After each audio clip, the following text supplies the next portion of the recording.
नमस्ते बच्चों। आज हम 7वीं कक्षा का हिंदी विषय का दादी माँ का परिवार यह पाठ देखने वाले हैं। तो चलो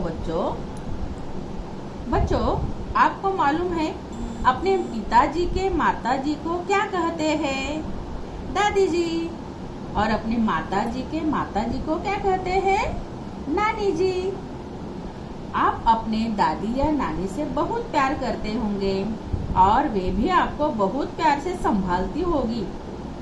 चलो आज ऐसे एक दादी जी की और उसके परिवार की कहानी हमारे अभ्यासक्रम में है, वह हम देखते हैं कौन कौन से लोग उसके परिवार में हैं। प्रस्तुत कहानी में लेखक रमाकांत जी ने हमें कहानी के माध्यम से यह बताया है कि संकट के समय शांति, एकाग्रता, धैर्य और एकता के साथ कार्य संपन्न करने चाहिए।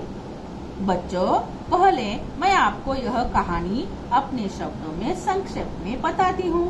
आप ध्यान से सुनो। एक थी दादी, छोटे से घर में अकेली रहती थी, लेकिन उसका परिवार था। आपको मालूम है कौन कौन थे उसके परिवार में? दादी के आंगन में एक बड़ा सा बरगद का पेड़ था। उस पर एक चिड़िया रहती थी और वह दादी की थी सहेली। उसका नाम था नीलू। उसके 2 बच्चे थे, टीनू और मीनू। यह सवेरे सवेरे दादी जी के आंगन में जब दादी जी आंगन बुहारती थी यानी झाड़ू लगाती थी, उनके साथ आकर बातें करती थी। एक और दादी की सहेली थी, चिंकी चुड़िया। वह पेड़ के नीचे बिल बनाकर रहती थी और दिन भर दादी के घर में उसकी भी चहल पहल होती थी। उसके भी 2 बच्चे थे, चुस्कू और मुस्कू। दोनों बच्चे बड़े सुंदर और अच्छे थे। दादी उन पर बहुत प्यार करती थी, उनमें अपना मन बहलाती थी। दोनों बच्चे हंसते खेलते, कभी लड़ झगड़ते भी थे। दादी उन्हें अच्छे अच्छे एकता के पाठ समझाती थी। सब मिलकर रहो ऐसा हमेशा कहती थी। वह हमेशा कहती थी, एकता है जहाँ खुशहाली है वहाँ। यूं तो दिन अच्छे गुजर रहे थे, लेकिन कभी कभी संकट दस्तक देता ही है। एक बार संकट आ ही गया। चिड़िया में मातम छा गया। नीलू और उसका परिवार दाना चुगने के लिए अपनी सहेली के साथ गया था। बहुत समय दाना चुगने के बाद अचानक उसकी सहेली मुनमुन उसे घर जाने का ख्याल आया। उसके बताने पर सब जन जाने की सोचने लगे। जब मुनमुन उड़ने का प्रयास कर रही थी, वह फंस गई और उसकी चिल्लाने की आवाज सुनकर नीलू भी उड़ना चाहा, पर वह भी न उड़ पाई। उसके ध्यान में यह आया कि हमें बहेलिया ने पकड़ लिया है जाल में। वह सब सहेलियां उलझन में पड़ गई। उन्होंने बहुत कोशिश की, लेकिन उड़ न सकी। उन्हें लगा अब खत्म हो गई हमारी जीने की आशा। वह निराश हो गई। नीलू अपने टीनू मुनी के साथ थोड़ी शांत थी, लेकिन चिंता में भी थी। तब उन्हें दादी की सीख याद आ गई। उन्होंने आपस में झगड़ने से एक होने का रास्ता चुना। सबने मिलकर एक योजना यानी एक युक्ति बनाई। तीनों ने उन्हें वो होशियार सी योजना समझाई, कैसे उड़ना है, कब उड़ना है, और उनकी वो योजना सफल भी हो गई। वे एक साथ जाल को लेकर उड़ चले, मन में आशा और विश्वास लेकर। बहेलिया ठग सा रह गया। दूसरी ओर दादी माँ बहुत समय होने के बाद नीलू और उसके बच्चे क्यों नहीं आए, इस सोच में चिंतित हुई थी। उसी समय वहाँ अचानक वे सब लोग जाल को लेकर आंगन में आ पहुँचे। दादी ने सबको वहाँ पूछताछ की। नीलू ने सब वृत्तांत बताया, लेकिन अब उनके सामने एक बड़ा प्रश्न था कि यह जाल को कैसे निकाले। दादी ने मुस्कुरा कर कहा, काम करेगी एकता की गोली। वह बोली, एकता सिर्फ अपने संघ में नहीं, बल्कि सभी प्रकार के संघों में होनी चाहिए। 1 और 1 11 होते हैं। किसी तरह की झिझक न करते हम दूसरों की मदद मांगनी चाहिए और संकट समय दूसरों को भी मदद करनी चाहिए। दादी ने नीलू को चिंकी से याचना करने को कहा।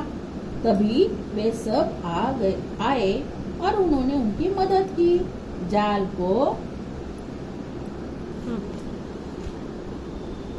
को अपने पैने दांतों से काटा और उन्हें मुक्त कर दिया। दादी माँ की सीख रंग लाई। सब जन एक साथ खेलने हंसने कूदने लगे, खुश हुए। सबने एक साथ यह कहा, अंत भला तो सब भला। बच्चों, कहानी कैसी लगी? कहानी के आरंभ में ही आपको लेखक ने यह कहा है कि हमें संकट समय शांति, एकाग्रता और धैर्य से और एकता के साथ रहने चाहिए। तो आपको इस कहानी से दादी, नीलू, चिंकी के व्यवहार से यह सीख मिली ना कि हम भी संकट समय धैर्य से रहना चाहिए, एकाग्रता से रहना चाहिए और शांति से हमारा काम करना चाहिए और सभी के साथ एक ही से रहनी चाहिए। आशा करती हूँ कि आपको यह कहानी अपने जीवन में कैसे व्यवहार करें इसकी सीख जरूर देगी। बच्चों, कहानी तो सुनी, अब आपको भेजे हुए पाठ के फोटो से कहानी मन लगाकर पढ़े और आपको कोई शंका हो तो पूछे। शब्द वाटिका को भी यानी शब्दार्थ को भी आपको अपने कॉपी में लिखने हैं। मैं एक बार दोहराती हूँ। निपट यानी केवल, मात्र, आबाद भरा पूरा, बुहारना स्वच्छ करना, संवारना सजाना, धरना रखना, बतियाना बातें करना, संगिया सहेली, दिन दुनिया यानी संसार, दुलारा प्यार करना, टंटा लड़ाई, खुशहाली सुख, मातम यानी शोक, खलिहानी यानी कटी हुई फसल रखने की जगह या स्थान, यत्न यानी कोशिश, युक्ति यानी उपाय, क्लांत यानी थका हुआ, कलरव पंछियों की मधुर ध्वनि, आनन फानन यानी शीघ्रता से, बहेलिया यानी पक्षियों का शिकारी, हमजोली यानी साथी, झिझक यानी संकोच। यहाँ पर आपको मुहावरे और कहावतें भी दी है।